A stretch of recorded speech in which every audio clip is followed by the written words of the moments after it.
Hello guys, welcome back to my channel. তো আজকে আমি ফাইনালি তোমাদের সাথে রিভিল করব তোমাদের এত এত এত কমেন্ট করা একটাই প্রশ্ন, দিদি তুমি বিয়ে কবে করলে, কেন তুমি ব্লগ দিলে না? তো যদিও সব ডিটেলসে তোমরা জানতে পারবে আমি কার সাথে বিয়ে করেছি, কবে বিয়ে করেছি, আর তোমাদের সাথে কেন ব্লগ ভিডিও শুট করতে পারিনি। তো স্টেপ বাই স্টেপ কিন্তু সবকিছু দেখতে পাবে, সবকিছু জানতে পারবে। তোমাদেরকেও আমি ভেবেছিলাম ইনভাইট করব, যদিও সেটা করতে পারিনি। সেটা খুবই তাড়াতাড়ি যদি অনুষ্ঠান করি তোমরাও আসতে পারবে যারা ইচ্ছুক আছো আমার বিয়েতে আসার। তাহলে চলো তোমাদেরকে আমি শেয়ার করি আমার মিনিয়েচার ফ্যামিলির নতুন সদস্য, মানে আমার হাজবেন্ড। টাডা!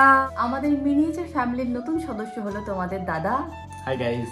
তোমরা হয়তো বুঝতেই পেরেছো আমাদের বিয়েটা স্বাভাবিকভাবে হয়নি, ফ্যামিলি কিছু ইস্যুস ছিল। স্টার্টিং থেকে বলে দিই যে আমাদের কিন্তু 1-2 বছর না, আমাদের 10 বছরের সম্পর্ক। 10 বছর সম্পর্কের পরেও আমার ফ্যামিলি থেকে বিশেষত মানতে চাইছিল না। প্রথমে মানতে চাইছিল, মানবে, সবকিছু ঠিকঠাক ছিল।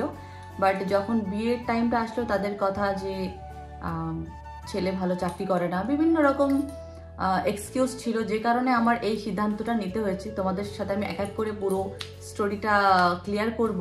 এত বছরের সম্পর্কের পর সত্যি কথা ফ্যামিলি থেকে কোনো রেসপন্স পাইনি। তারপরে অনেক সমস্যার মধ্যে যাওয়ার পরে আমরা ফাইনালি 15ই অক্টোবরে বিয়েটা করি, সেটা পালিয়ে। কারণ আমাদের কাছে কোনো অপশনই ছিল না, আর আমরা একজন একজনকে হারাতে চাইনি। তো বাধ্য হয়েই এই ডিসিশনটা আমরা নিয়েছিলাম। সবাই ঠাকুরের কাছে প্রার্থনা করো আমরা যেন ভালোভাবে সারাটা জীবন কাটাতে পারি এবং ওর বাবা মাকে রাজি করাতে পারি। তোমাদের সবার কাছে একটাই মানে অনুরোধ যে তোমরা যারা আমার মতো একটা ছেলেকে অনেকদিন ধরে ভালোবাসছো বা সম্পর্কে জড়িয়ে আছো, নিজেদের সম্পর্কে সবসময় সিক্রেট রাখা শুরু করো। কারণ তুমি যখনই তোমার ইমোশন বা তোমার প্রবলেমসগুলো কারোর সাথে শেয়ার করবে, সে কিন্তু অবশ্যই চাইবে, মানে বলে না যে প্রতিটা ফ্যামিলিতে একটা করে কাঠি করা মানুষ থাকে, তো তারা চাইবে যে সুন্দর সম্পর্ক যাতে নষ্ট হয়ে যায়।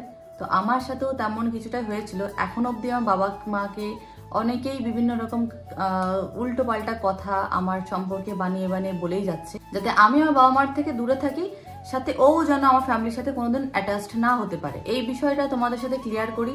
তোমরা প্লিজ তোমাদের ভালোবাসার মানুষ সাথে যে মুহূর্তগুলো সিক্রেট রাখা শুরু করো। প্রতিটা মানুষের লাইফে প্রেম ভালোবাসা নিয়ে বিভিন্ন রকম সমস্যা আসতে তালেই থাকে। তার মানে এই না যে সেই সম্পর্ক থেকে বেরিয়ে আসতে হবে বা কিছু। প্রতিটা ফ্যামিলিতেই ঝামেলা হতে পারে।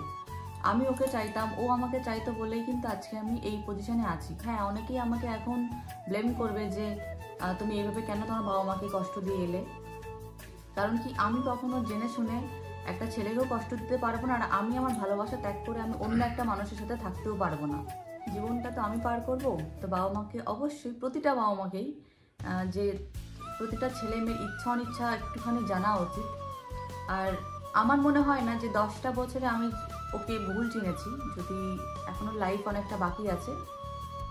সবকিছু তোমরা যেহেতু আমার ফ্যামিলি মেম্বার, সবকিছু দেখতে পারবে। আর তোমরাও আমাকে খুব ভালোবাসা দিও, যাতে আমরা দুজনে খুব ভালো থাকি।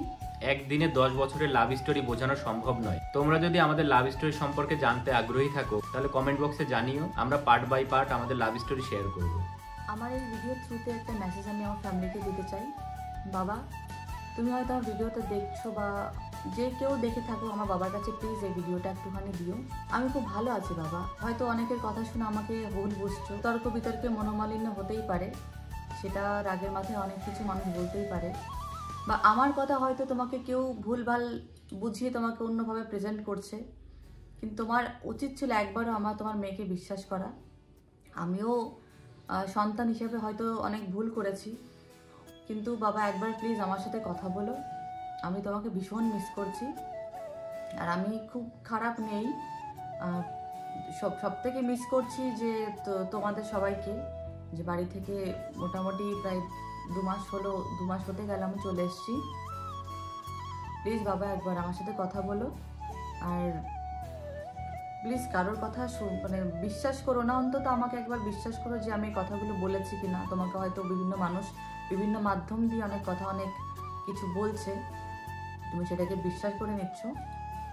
তবে বাবাকে আমি এটা মেসেজ দিতে চাইছি, আমরা সন্তান হিসেবে হয়তো অনেক ভুল করে ফেলি।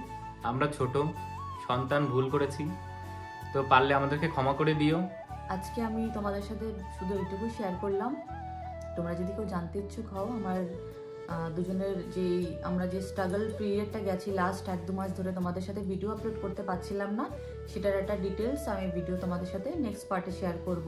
প্লিজ তোমরা একটু কমেন্টে জানিও। আর ওর ইউটিউব ফ্যামিলিতে সবাই আছো, যদি আমাদের সঙ্গে তোমাদের কারো দেখা করতে ইচ্ছা হয় অবশ্যই কমেন্ট বক্সে জানিও, আমরা অ্যাড্রেস পাঠিয়ে দেবো, অবশ্যই আসবে সবাই। কাপেল হিসেবে আমাদেরকে কেমন লাগছে অবশ্যই কমেন্ট বক্সে জানিও, আর পাশে থেকো, ভালোবাসা দিও, ভালো থেকো সবাই। তুমি কিছু বলো। এখন থেকে কিন্তু আমার একার ভিডিও নয়, এখন থেকে তোমাদের দাদাকে আমাকে সাথে সাথেই দেখতে পাবে। তো আমরা নতুন নতুন কাপল ব্লগ নিয়ে চলে আসবো, যদি তোমরা ইন্টারেস্টেড থাকো প্লিজ আমাকে কমেন্ট বক্সে জানিয়ে দিও। তো আজকে এই অবধি, দেখা হবে নতুন একটা ভিডিওর সাথে। টাটা। কি বলবো, 2024 একদম মানে সামাজিক বা স্বাভাবিক